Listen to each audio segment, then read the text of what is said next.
受害者在临死前不是拼命挣扎，而是微笑感谢凶手，那这还算不算谋杀？更诡异的是，凶手明明早已决定自首，却偏偏要先剥皮分尸，让受害者尸骨无存。这种极度割裂的疯狂行径背后到底隐藏什么不为人知的秘密？而《踏雪寻梅》这部电影可不是来源于编剧的脑洞，而是改编自2008年轰动全港的真实命案。由于尺度过大，内地直接禁播，可却在各大电影节大放异彩。单单金像奖就拿奖拿到手软，他让郭富城首夺影帝，新人春夏更是直接成了首位90后金像影后，饰演变态凶手的白芝拿下最佳新人。可以说这部电影让金像奖破天荒的把所有能给的奖全给了，因为他拍出了一个没人敢碰的真相。这部豆瓣7.5分的冷门神作，真正让人后背发凉的不是那些血腥画面，而是他在告诉你，凶手竟然是这世上唯一理解死者的人。到底是怎样一部电影才会让所有看过的人都沉默呢？今天就让我们一起踏雪寻梅。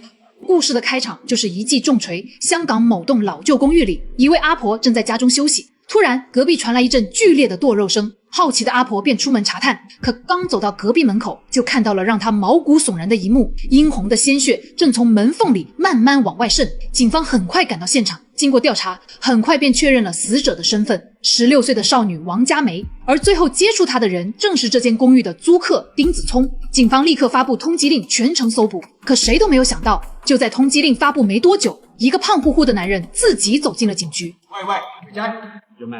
我嚟揾西九龍重案組。登記先啊，寫埋來訪理由。我嚟自首啊。吹咩啊？你殺咗人。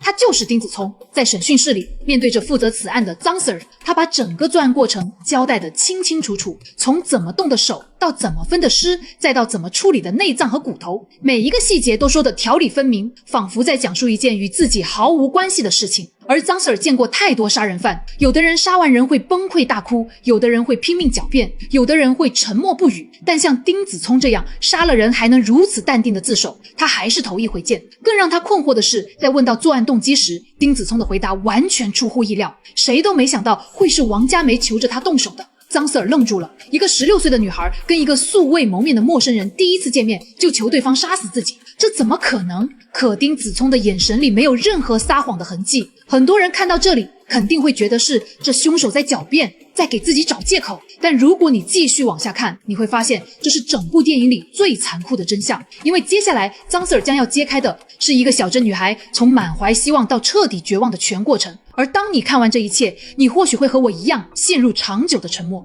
从姐姐的讲述中，张 Sir 渐渐拼凑出了王佳梅短暂而悲凉的一生。佳梅从小在湖南农村长大，母亲改嫁给了一个香港男人，于是她跟着母亲来到了这座繁华的大都市。对于一个农村女孩来说，这里像是另一个世界，高楼大厦，霓虹闪烁，车水马龙，一切都那么新鲜，那么让人向往。佳梅以为自己的人生从此就要改变了，可现实很快就给了她当头一棒。在学校里，因为一口土气的湖南口音，她成了同学们嘲笑的对象，没有人愿意跟她说话，没有人愿意跟她做朋友，就连老师也对她百般针对，仿佛她的存在本身就是一个错误。她努力地追赶学习进度，努力地模仿香港同学的说话方式，努力地想要融入这个新环境，可无论她怎么努力，那道看不见的墙始终横在他和这个城市之间。他是个外来者，是个闯入者，是个不属于这里的人。这种格格不入的感觉像一根刺，深深扎在他心里。有一天，母亲的朋友送给佳梅一副耳环，想让她开心一点。佳梅很高兴，虽然是别人送的，但好歹也是一份心意。她把耳环戴在耳朵上，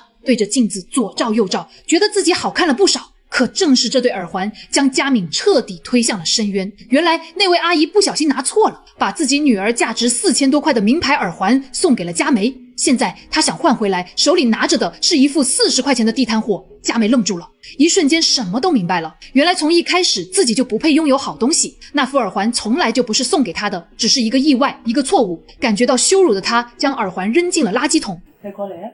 點啊？臭脾氣！而家我針對你㗎，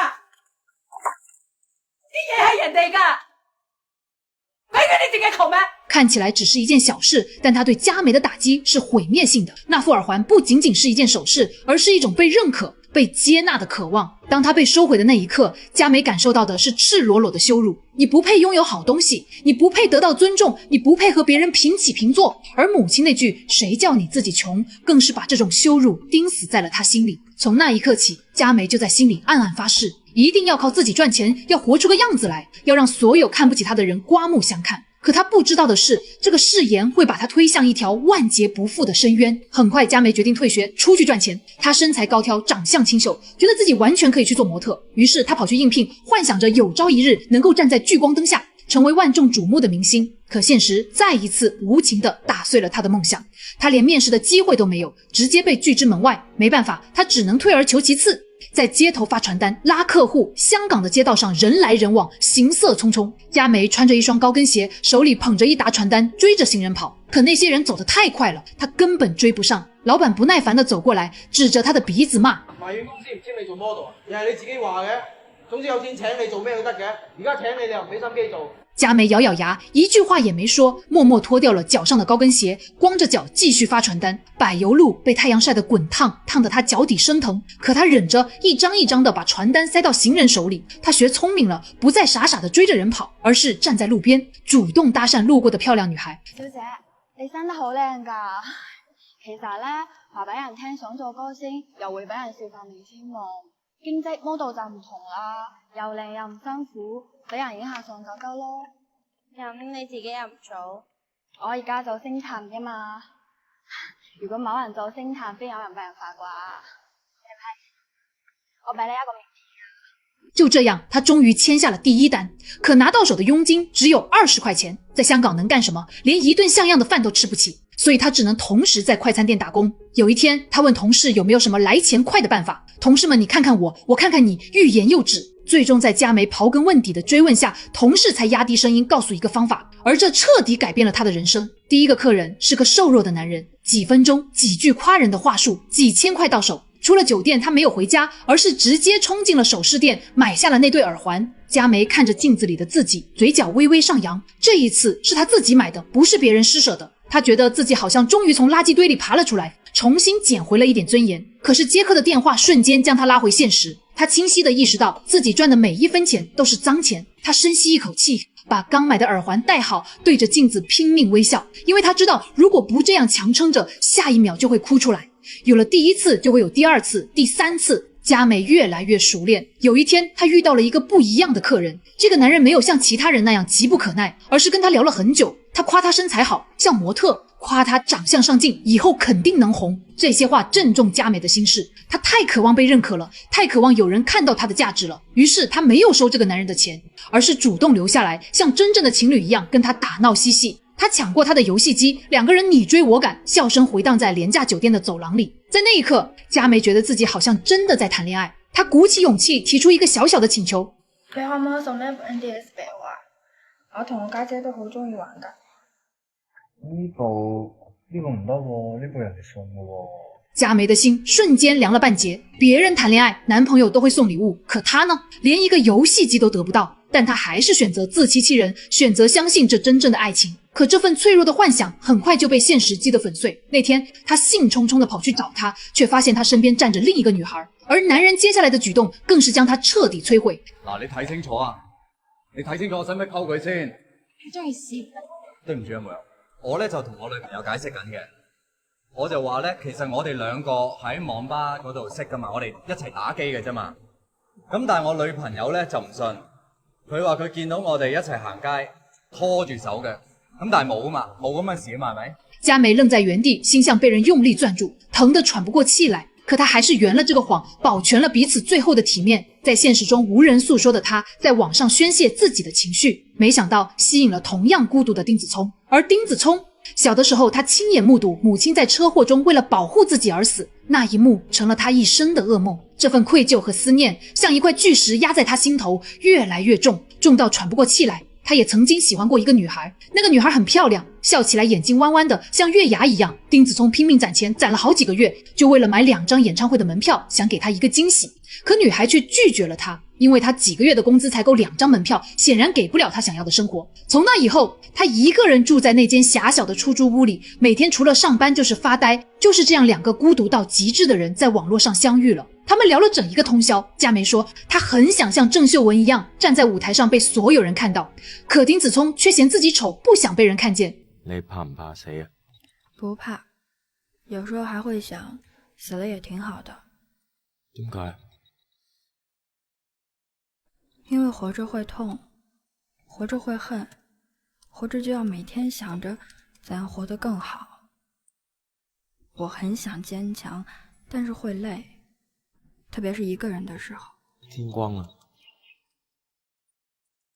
天又亮了，证明这世界还是继续。这段对话像是两个溺水的人在互相确认，原来这个世界上还有人跟我一样孤独。他们相约见面，丁子聪把佳梅迎进房间，两个人一起寻求刺激，相互依偎在一起。在那个恍惚迷离的时刻，丁子聪鼓起勇气说出了那句话：你咁肉麻啊！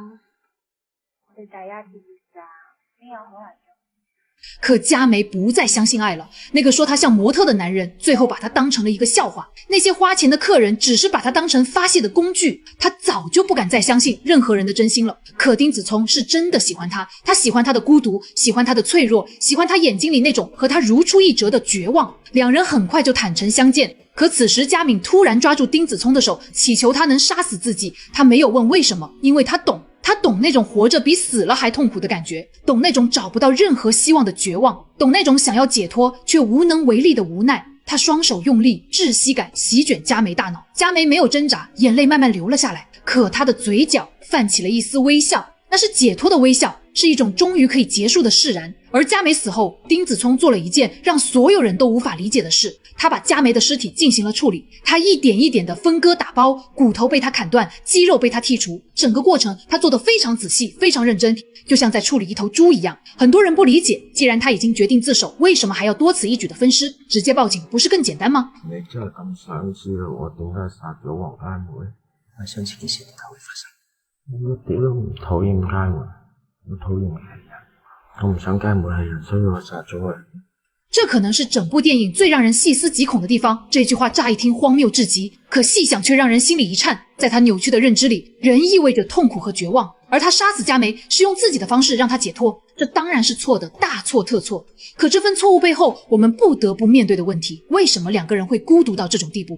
回看佳梅短暂的一生，你会发现她其实发出过很多次求救信号。当她把耳环扔进垃圾桶的时候，她是在说我很受伤。当他光着脚在滚烫的柏油路上发传单的时候，他是在说我很累。当他在网上写下那些孤独的文字时，他是在说有人能看见我吗？可没有人接住这些信号，母亲忙着骂他不争气，同学忙着嘲笑他的口音，那些男人忙着消费他的身体，每个人都在他身边匆匆走过，却没有一个人停下来问一句你还好吗？直到丁子聪出现，他是第一个真正听见他的人。可悲的是，他给出的回应却是死亡。看完这部电影，我思考了很久，导演拍这部片子绝不是为了展示血腥，更不是为了猎奇，他是想让我们看见那些隐形的人，那些在角落里沉默的人，那些笑容背后藏着眼泪的人，那些拼命想要被认可却一次次被推开的人，他们就在我们身边，可我们常常视而不见。电影里有一个细节让我印象很深，佳梅曾经和一个小女孩拉钩，约定明天还会再来，那是她为数不多的真诚的温暖时刻。一个简单的拉钩，一句明天见，对她来说就是莫大的安慰。你看，让一个人感受到温暖，有时候真的不需要太多。如果佳梅的生命里多出现几个愿意拉她一把的人，结局会不会不一样？如果学校里有个同学愿意和她交朋友，如果母亲能少一些责骂，多一些拥抱，如果那个男人能对她真心一点，如果有人告诉她你的存在本身就有价值，不需要用任何东西去证明，也许他就不会走到那一步。这就是这部电影最大的意义，它不是让我们去审判谁，而是让我们反思我们有没有忽略过身边那些沉默的人。电影的最后一个镜头是一个年轻女孩拖着行李箱站在香港街头等车，她的眼睛里闪着光，脸上写满了对未来的期待，就像当年刚到香港的佳梅一样。导演用这个镜头告诉我们，故事还在继续，生活还在向前，每一天都有无数个怀揣梦想的年轻人来到陌生的城市，开始新的人生。他们会遇到挫折，会感到孤独，会在某些深夜悄悄落泪，但只要有人愿意看见他们，接纳他们，给他们一点温暖，他们就不会成为下一个王佳梅。这不是一部让你绝望的电影，而是一部让你学会珍惜的电影。如果你正在经历低谷，请记住，黑夜再长也会有天亮的时候，你值得被爱，你值得被看见，请再坚持一下，光一定会来的。